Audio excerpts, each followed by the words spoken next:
Well, Sunset Theatre, Wells, BC, built 1934, had quite an illustrious career. It was the first official gaming house in all of BC, and there's places on the floor down there where people pointed out to me that's where they used to have the blackjack table and you'd sell the cigarette butts burnt on the floor.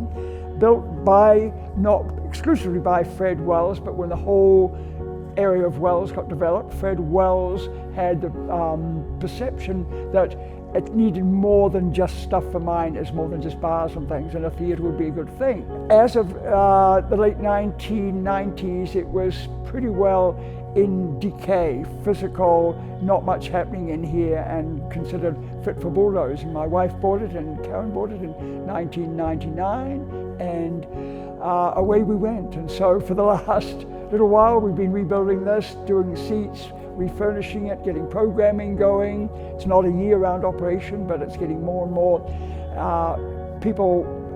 more and more people are coming from outside of Wells. Originally, we just thought the local people, but now lots and lots of people passing through. We used to think we'd catch the tail end of people going to Barkerville. Now we like to think people come here and go to Barkerville on the side. So it's got a very broad mandate. We're not just working with, Shakespearean plays or whatever. It's right across the board, variety of stuff, and we provide a service here that I think is absolute one-off in this province. And we love the space and we love the people who come here.